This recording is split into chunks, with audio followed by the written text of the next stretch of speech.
pastor Cláudio Duarte. Vamos recebê-lo aqui com aplauso. Amém, amém. Graça e paz, amém? Glória a Deus, é sempre um prazer poder estar aqui e poder compartilhar com vocês a palavra do Senhor. E eu gostaria que você abrisse a sua Bíblia no Evangelho de Marcos. O capítulo é o de número 12.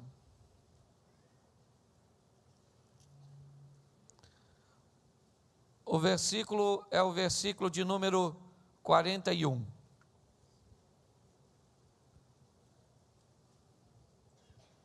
Marcos 12, verso 41. Amém? Achou? Glória a Deus, mantenha a sua Bíblia aberta, depois confira tudo aquilo que for falado. Mas eu quero conversar com vocês sobre entrega, sobre que tipo de relacionamento e de entrega Deus requer de mim e de você. A Bíblia nos diz que vale do homem, ou que o homem ganharia em benefício em ganhar o mundo inteiro e acabar perdendo a sua alma. Mas a Bíblia não nos diz que nós não podemos ganhar o mundo. Ela diz que nós não devemos perder a nossa alma. Dá para viver uma vida intensa, dinâmica, sensacional, sobrenatural, acima da média, com Jesus aqui nessa terra, amém? Isso aí. Às vezes nós vemos muitas pessoas que preparam, isso é uma coisa que eu aprendi, até participando dos congressos, que nós não preparamos apenas pessoas para receberem Jesus e irem para o céu. Nós também trazemos uma cultura do céu para a terra, ensinando o povo que o povo pode ser vencedor. Você olha para a vida dos personagens bíblicos. Esse dia um cara falou comigo: pastor, deixa eu explicar uma coisa para o senhor, crente tem que ser pobre. Eu falei: deixa eu falar uma coisa para tu, que aí eu fico nervoso. Eu falei: o Abraão era pobre?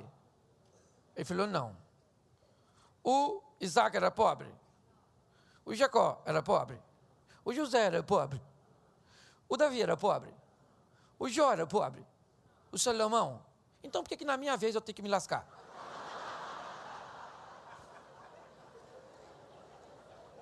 Os caras vieram aqui, viveram com Deus coisas sensacionais, excepcionais, viveram aqui, comeram o melhor desta terra, e quando chega na nossa vez nós vamos viver uma vida medíocre.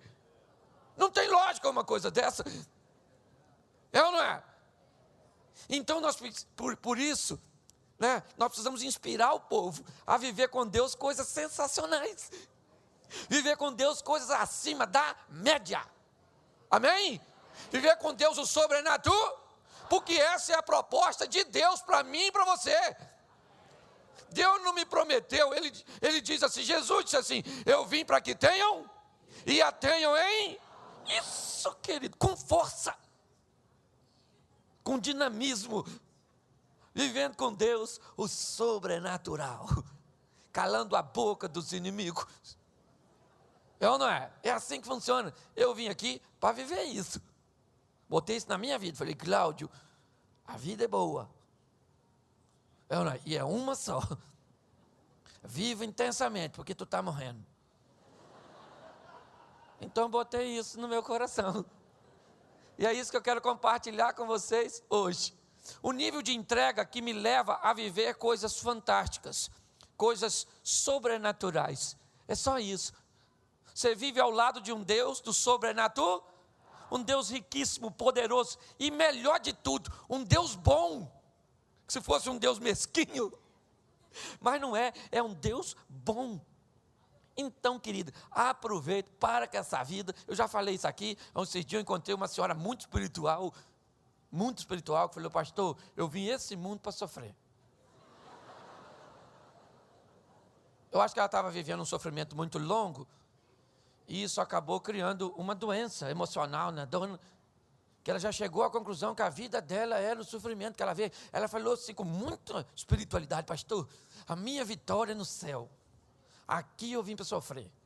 Eu falei: então sofra. A senhora veio aqui para sofrer, quem sou eu para tirar da senhora tal privilégio? É ou não é verdade? Agora, eu não compartilho da mesma visão que a senhora, até porque sofrer é verbo, e verbo só faz sentido se for conjugado. Então, nunca conjuga o verbo sofrer, pelo menos na primeira pessoa. Na segunda, manda bala, é ou não é verdade?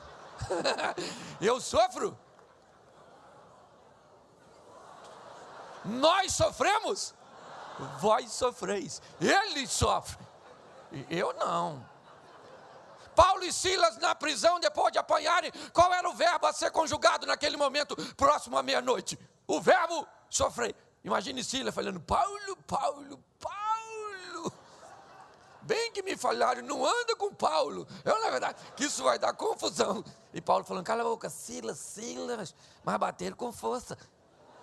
Paulo e Silas disseram: nós vamos conjugar o verbo ador. E o que aconteceu? Um terremoto. Porque gente que acostuma-se a viver acima da média. É isso que eu quero compartilhar com vocês. Mas isso depende muito da entrega, o nível de entrega. Então eu quero compartilhar com vocês esse texto. Marcos, capítulo 12, versículo 41. Assentado diante do gasofilácio, observava Jesus como o povo lançava ali o dinheiro. Ora, muitos ricos depositavam grandes quantias.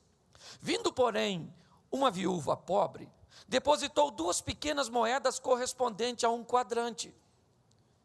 E chamando Jesus e os seus discípulos, disse-lhes: em verdade vos digo, que esta viúva pobre depositou no gasofilácio mais do que o fizeram todos os ofertantes, porque todos eles ofertaram do que lhes sobrava. Ela, porém, da sua pobreza ela deu o quê?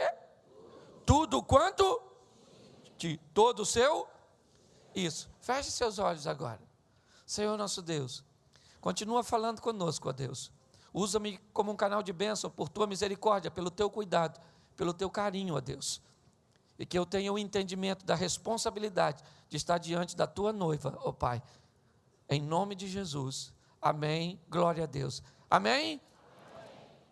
Muitas vezes nós usamos esse texto para falar de dinheiro, às vezes em momento de oferta, e é um texto muito apropriado para falar sobre esse assunto. Mas eu queria chamar a sua atenção para um foco um pouco diferente, né? Eu digo um pouco porque ele também envolve a questão financeira. Mas é um momento muito interessante, porque Jesus poderia estar olhando para qualquer lugar naquele momento, era o momento da oferta. E se tem uma coisa desagradável, é no momento da oferta, alguém fica olhando para tu.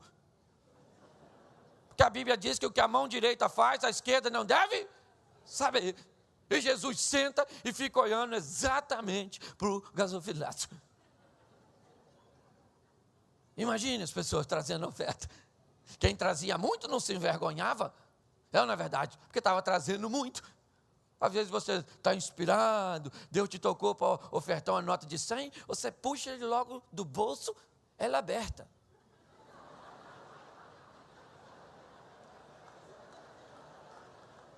Como quem diz: vejam, vejam, vejam só. Você vai ofertar uma moedinha, normalmente você enfia a mão no bolso. Segura ela com força, discretamente. De uma forma muito segura, porque se ela cair, vai ser uma coisa um pouco desagradável. É ou não é? Então imagine as pessoas trazendo a sua oferta e Jesus observando este momento. É muito interessante. Quando eu preciso falar um pouquinho só com vocês sobre essa questão financeira, por quê? Porque eu anotei até aqui, no Novo Testamento, 215 versículos falam sobre fé, 219 sobre salvação, 2084 sobre finanças e dinheiro. E eu comecei a pensar, Por que falar tanto desse assunto? Será que Deus está interessado apenas no meu dinheiro? Não. É porque quando alguém é capaz de entregar tudo que tem, quando alguém é capaz de confiar em Deus, todos os seus bens, todos os seus recursos, tudo aquilo que tem, isso dimensiona e muito o nível de confiança que ele tem em Deus. Principalmente no mundo em que vivemos hoje, onde essa visão materialista, certo, tem se impregnado. O nível de confiança que estabelecemos quando somos fiéis a Deus, acreditando nas promessas que Ele nos concedeu, não por estar de olho no nosso dinheiro, pois Ele disse ao jovem rico, vai, vende tudo que tu tem, dá aos, aí você terá um tesouro nu, e aí você vem e me... Jesus está falando a mesma coisa do texto aqui. Eu quero saber que nível de intensidade de entrega você está disposto a viver comigo. Qual é o nível de entrega? Com que predisposição você se aproxima de mim? É com uma visão de concessão? Será que você tem aberto algumas brechas que restringem o agir de Deus na sua vida? Ou você me busca com uma intensidade para vivermos na totalidade? Me parece que o assunto em pauta aqui não é dinheiro, e sim entrega. Porque pela matemática, a oferta da viúva é muito inferior à que os homens estão trazendo. Só que Jesus não está olhando para o que eles estão trazendo. Jesus olha para aquilo que eles estão deixando. A ótica de Jesus não é por aquilo que eles estão trazendo para ofertar, mas o que eles deixaram lá, o que eles reteram. O nível de entrega desta mulher é um nível muito intenso. Por quê? Porque ela não deixa nada para trás. E preste atenção, eu não estou falando de dinheiro aqui agora. Eu estou falando de comprometimento. Sabe, comprometimento é diferente de envolvimento. Vocês conhecem aquele sanduíche, eggs, cheese, bacon? Aquele das lanchonetes baratinho, nem tem no McDonald's. Ele tem o ovinho, não é verdade? E ele tem o bacon. Nesse sanduíche, a galinha está envolvida. Porque ela botou o ovo. Mas nesse sanduíche, o porco está comprometido. Porque ele deu a vida. O bacon está lá, ele se lascou. É ou não é verdade? mas preste atenção nisso. Que tipo de relacionamento nós estamos buscando viver com Deus? É isso que Jesus está olhando. Ele olha. E preste atenção, porque ele quer dar uma lição nos discípulos. Ele precisa compartilhar a visão que ele tem com os seus discípulos. Ele poderia ficar quieto. Ele poderia olhar a oferta da viúva e ele sabia que foi uma oferta sem reservas, sem restrições, sem reter nada. A mulher traz tudo que tem, tudo que ela possuía, todo o seu sustento e coloca aos pés de Jesus. Ou seja, é um relacionamento sem reservas na totalidade. Os outros não, porque eu aprendi uma coisa nesse texto: o que encanta a Deus nem sempre encanta os homens. Porque a ótica de Deus é diferente. Eu acho que é por isso que é tão desafiador nos entregarmos totalmente ao Senhor. Porque primeiro, olha só, nós nos relacionamos intensamente por afinidades. E aí a Bíblia diz assim, Deus não vê, lembra, quando Deus vai dar um pulinho através do Samuel na casa do Jessé? Lembra? 1 Samuel capítulo 16. Então o Senhor disse a Samuel, até quando terás dó de Saul, tendo eu rejeitado para que não reine sobre Israel? Enche o teu vaso de azeite e vem enviar-te a casa de Jessé o belemita, porque dentro dos teus filhos me tem o profeta de um rei. Então disse o Samuel ao Senhor, como irei eu? Ouvindo Saul, vai me matar. E o Senhor diz, toma uma bezerra dentre as vacas de tuas mãos, e diz, vim sacrificar ao Senhor, convidarás Jessé os seus filhos ao sacrifício, te farei saber o que há de fazer, os de Miás a quem eu te disser. Então fez Samuel que disseram ao Senhor, veio a Belém. Então os anciãos da cidade saíram tremendos, disseram, é de paz da tua vida. Ele diz, é de paz, vim e santificou, e os apresentou. E aí Jessé atrás de Eliabe, e quando ele viu, ele disse, certamente está perante o Senhor, seu ungido. E o Senhor disse para Samuel, Samuel, recolha essa sua insignificância. Não é esse o camarada. Passa a todos os filhos. E Deus diz exatamente a Samuel, eu não vejo como homem vê. Olha só, como nós vamos, aí A Bíblia diz assim: os meus caminhos não são, os meus pensamentos não são, eu não vejo como você. Alguém vai ter que abrir mão para esse relacionamento dar certo. Alguém que vai ter que romper com paradigmas, para que esse negócio venha fluir. E com certeza esse alguém não é Deus, somos nós. Mas aí depende de uma entrega total. É isso que o texto está falando. A mulher traz consigo sem deixar nada. Os outros trazem consigo e retiveram muitas coisas. Na presença de Jesus, as máscaras caem, porque Ele sabe o que trouxemos, mas também sabe o que deixamos. E o grande problema hoje, de uma vida plena com Jesus, para viver com Ele o sobrenatural, e quem entrega tudo sabe, é ou não é verdade? Quem entrega tudo, toda a sua vida, tudo que tem na mão do Senhor, é difícil, não é fácil não, meu filho, mas é possível, é ou não é? E Ele chama os discípulos, falou: gente, dá uma olhadinha, eu imagino que os discípulos deviam estar, né, até porque eram humanos, homens, olhando para as ofertas. Ele: olha lá, e agora, viu uma viúva? Não precisa olhar não. Viu uma viuvinha aí, está trazendo o quê? Não dá nem para ver. Duas moedinhas na mão, fechadinha. Ela poderia ter vergonha de entregar. Era algo insignificante. É ou não é verdade? Era algo que não tinha um valor. Ou melhor, não tinha preço, valor tinha. Certo? Era algo pequenininho em relação ao que as pessoas... Mas ela se aproxima e coloca. E quando ela coloca, Jesus não se contém. Ele falou para o discípulo: ô rapaziada, chega aí. Chamou uma patodinha, é ou não é verdade? E falou: vem aqui dar uma olhada nisso, que eu estou encantado. Você viu que a oferta dessa viúva? O discípulo falou: eu não vi não. Foi grande? Que isso? Ela ofertou mais do que todo mundo. Ele deve ter pensado: onde ela colocou? Deve ter sido no outro culto. Olha só, eu não tô querendo fazer, me entenda bem, me alcance. Eu não estou fazendo apologia à mediocridade, não. Não estou falando que Jesus ama uma oferta pequenininha, não é nada disso, querido. Eu estou falando que com Ele ou é tudo ou nada. Você está entendendo? Ou é tudo ou nada. Ou você entrega tudo, ou você vai morar com o concorrente, o único chifrudo que não tem mulher. É ou não é verdade? Ué, é a grande verdade. Ou é tudo ou é nada. Ele chama os discípulos e diz: eu preciso dar uma lição a vocês. Observem como esta viúva ofertou. É algo sensacional. É algo sobrenatural. E o discípulo deve estar olhando: nós não estamos entendendo o que o senhor está querendo dizer.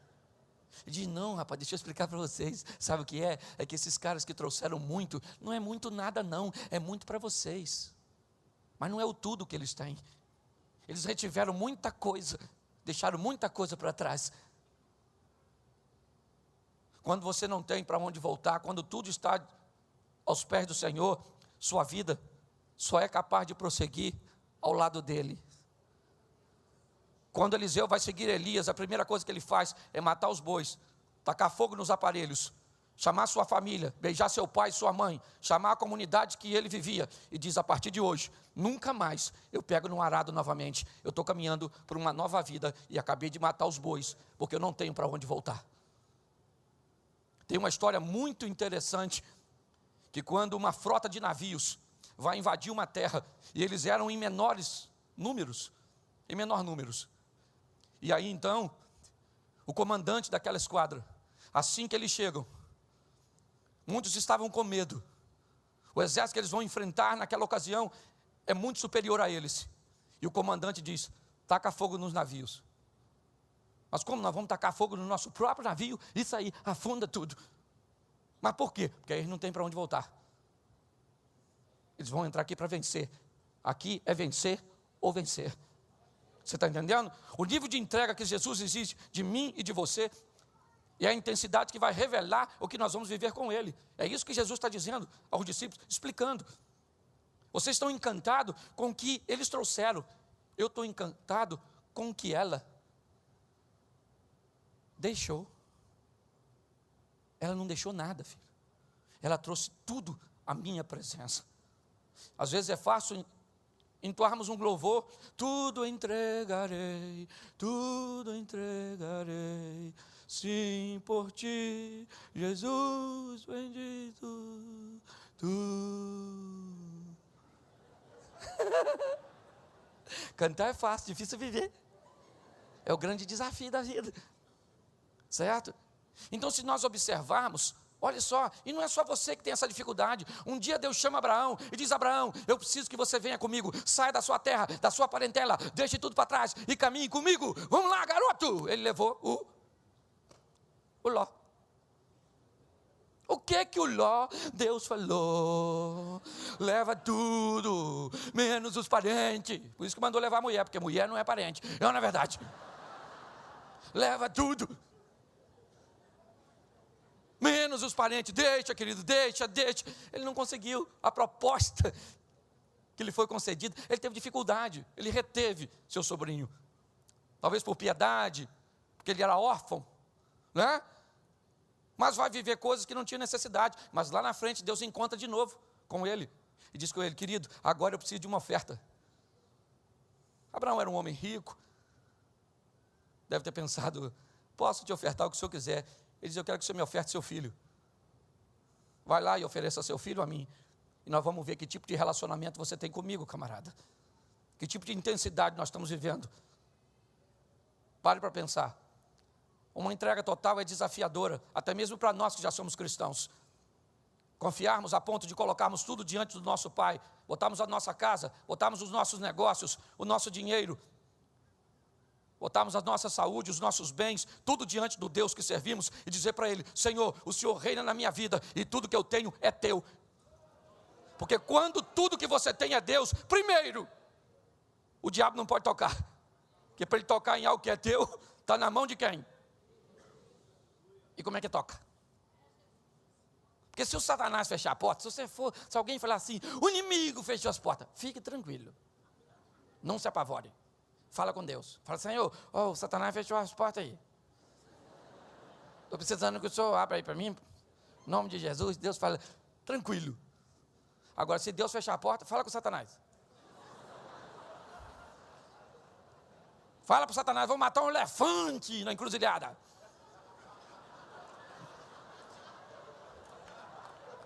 É ou não é verdade? Não tem como. Quando o que você tem está nas mãos do Senhor. Então é isso que eu tenho buscado falar para as pessoas, lá para a comunidade onde eu estou pastoreando agora. Gente, vamos viver acima da... Vamos viver o fantástico, o sobrenatural, sem sonegar nada. Lá na igreja eu botei uma frase bem grande assim: pastor, aqui não toleramos o nosso pecado. Por que toleraríamos o seu?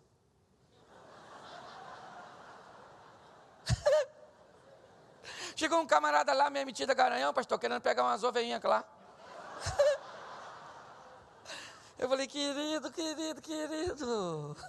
você vai ser abatido, menino. É ou não é verdade?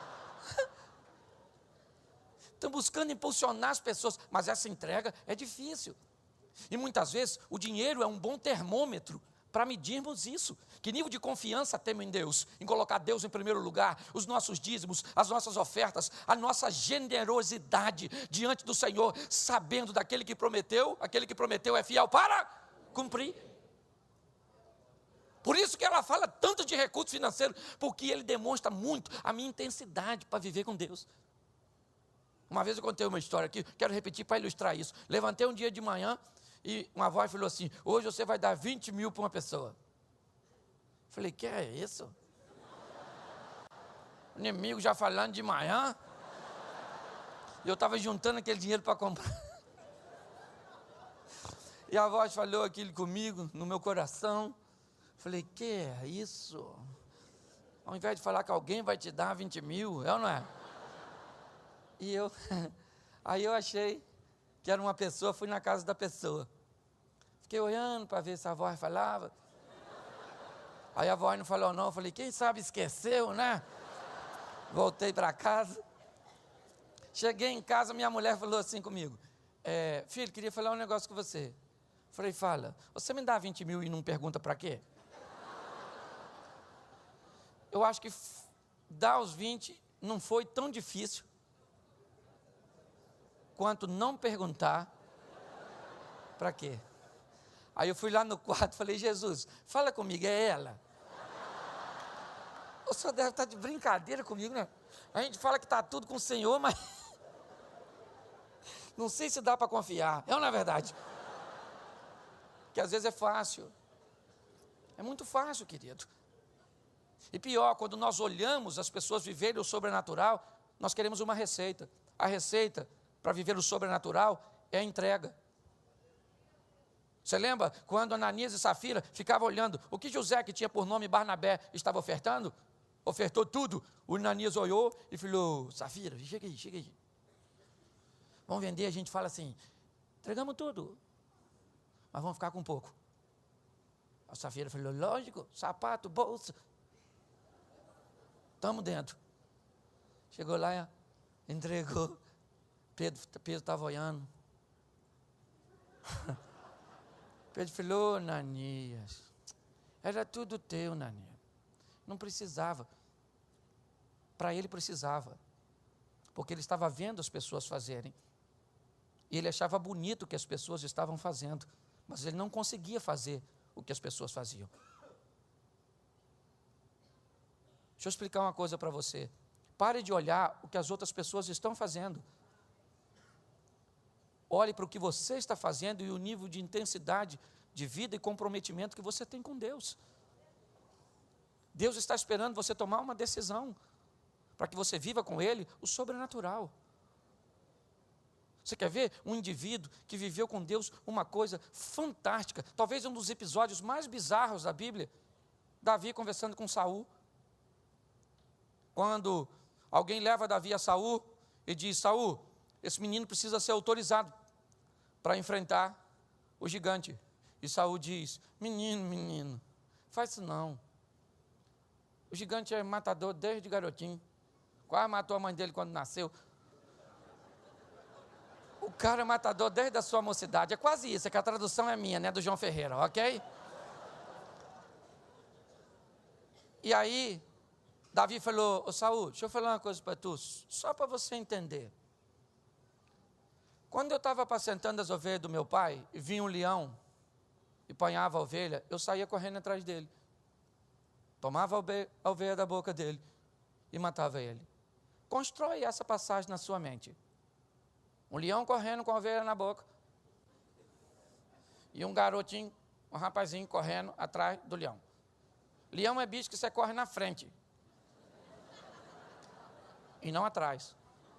Até porque, supostamente, a ovelha que está na boca do leão já está morta. Mas Davi está dizendo, se ela está morta ou está viva, isso não é o que está em questão. O que está em questão é que essa ovelha não é dele, ela é do meu pai e eu vou lá buscar. Você está entendendo? Deus está esperando pessoas que estejam dispostas a viver acima da média. A viver com Ele o fantástico. Entende? A parar de ficar olhando, né? E está na hora, querido, de você sair dos bastidores, subir no palco da vida, para contar suas próprias histórias. Você está entendendo? Você não precisa ganhar o Oscar de ator principal, mas por que não levar para casa o de coadjuvante? Já me está bom demais, já me cabe bem. Jesus ganha o Oscar do ator principal e eu também estou lá para ganhar o prêmio de coadjuvante. Hoje eu vejo pessoas que servem um Deus tão grande, mas com um nível de entrega tão pequeno. Vão para o céu. Vão para o céu porque creem num Salvador, mas por que não viver o sobrenatural aqui nessa terra? Por que não viver o incrível aqui? Porque quando as pessoas olharem para você, não digam, será que é ele mesmo? É ou não é? Você lembra quando os irmãos de José chegaram no Egito? José conheceu os irmãos, porque estavam no mesmo patamar, vivendo a mesma vidinha, do mesmo jeitinho. E o José, quem era o José naquele momento? O governador do Egito. Aquela indumentária.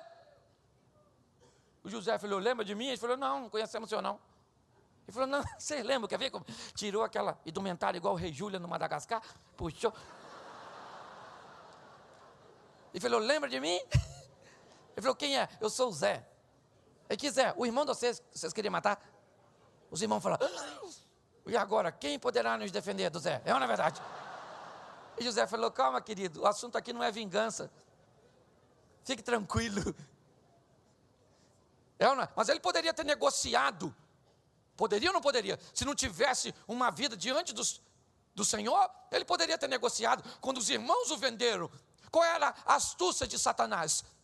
Vamos tirar o sonho do coração de José e botar uma mágoa. Adiantou? Não. Ele foi para a casa do Potifar, a mulher agarrou ele. Ele não pegou a dona, e não foi por falta de vontade. Foi porque a dona não estava nos seus sonhos.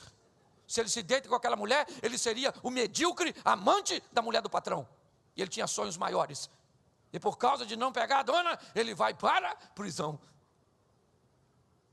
E lá na prisão, ele fez uma tatuagem de caveira. Ficou revoltado. Não, lá na prisão Deus era com ele. É ou não é? Virou chefe do Comando Vermelho do Egito. Tudo para entrar na cadeia, passava por ele. O carcereiro promoveu ele. Gente, eu vou falar para vocês. Quem anda com Deus de uma forma intensa, tira onda. Tira onda. Tira ou não tira? Tira. É só não negociar, é intenso. Para mim terminar que eu já estou terminando. Tá certo. Presta atenção em mim aqui.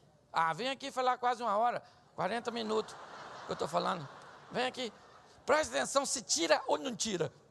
O Nabucodonosor ficou narcisista, mandou fazer uma estátua em homenagem a si mesmo. Todo mundo que dobrasse o joelho, se dava bem, quem não dobrasse, fornalha. Estava assim de gente, todo mundo dobrou o joelho. Os 3 amigos falaram, vamos ficar em pé? Ele falou, vamos ficar em pé, vai ficar em pé mesmo? Isso vai dar uma confusão danada, hein? Não, querido, esse joelhinho aqui só se dobra diante do Deus de Israel. A gente não negocia, não. Nos tiraram de perto do templo, da nossa família, da nossa cultura, de nossa terra, mas o Deus que nós servimos não tiraram de dentro de nós, não. Ele continua aqui. É ou não é? Todo mundo dobrou o joelho na hora da orquestra. A orquestra tocou, todo mundo dobrou o joelho. E os meninos ficaram em pé. Quem dobrou o joelho não fechou o olho, olhou. Foi lá e falou, Nabucodonosor, nós somos seu amigo, viemos aqui falar com o senhor que os caras não dobraram o joelho. Nabucodonosor falou, chama os meninos. Falou, vocês não dobraram o joelho? Ele falou, não dobraram não. Não dobraram não? Falou, não, a gente não dobra não. Mas aqui, vocês não estão na sua terra, mas a gente não dobra. Mas o Deus aqui sou eu. A gente não dobra, querido. Não, vamos dobrar o joelho, você está entendendo? Nabucodonosor falou, quero ver quem é o Deus de você para livrar você da minha mão. Os meninos responderam, se Deus vai nos livrar, nós não sabemos. Uma coisa nós sabemos, nós não vamos dobrar o joelho. Ô Nabucodonosor. Nabucodonosor ficou uma fera, falou, joga os meninos no micro-ondas. Estou só contextualizando. Olha só, jogaram os meninos no micro-ondas, o Nabucodonosor foi ver. Foi lá e olhou dentro da fornalha e falou,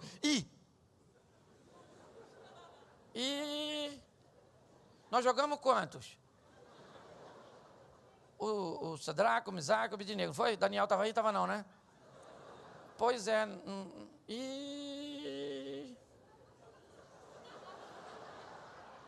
Numa linguagem carioca, deu ruim. Os meninos estão lá dentro e não estão queimando, não. Eles estão dando um rolezinho no meio do fogo. Nabucodonosor chegou na porta da fornalha e falou, rapaziada, chega aí. Se eu sou um dos meninos, falava para ele, entra aí, irmão. Entra aí, tu não é o cara. Nós andamos com Deus, não negociamos, não abrimos concessão e vivemos com Deus o sobrenatural. Fique de pé nesse momento. Isso. Fala para quem está do seu lado, é tudo ou nada? Isso aí. 2015, o ano da oportunidade. Eu vou viver com Deus o tudo. Vou viver com Deus o tudo. Ele me dá oportunidade para isso. Então fecha seus olhos agora. Pode fechar que ninguém vai pegar nada seu não. Mas por segurança, segura a bolsa. Senhor nosso Deus e Pai, em nome de Jesus, ó Deus, que sejamos inspirados pelo Teu Espírito Santo, a vivermos ao Teu lado o incrível, o sobrenatural, Em nome de Jesus, ó Pai, que não haja reservas em nossa entrega, que não deixemos nada para trás, ó Deus, que possamos trazer tudo e colocar diante do Teu altar, nossos medos, nossas vergonhas, nossas compulsões, todas as nossas mazelas, todas as nossas crises, as nossas decepções, as nossas perdas, traições, mas que venhamos trazer também todos os nossos recursos, botarmos o nosso intelecto totalmente diante de Ti, os nossos bens materiais, ó Deus, como a Tua palavra nos inspira, ninguém era dono do que tinha, todos colocavam à Tua disposição. Nós não somos donos de nada, ó Deus, acreditamos e cremos que o melhor administrador para tudo aquilo que o Senhor nos tem dado é o Senhor mesmo.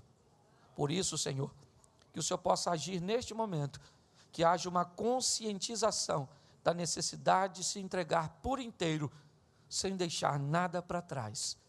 Nós te louvamos e te bendizemos, em o nome de Jesus. Posso ouvir um amém? Amém. Que Deus abençoe, pastorzão.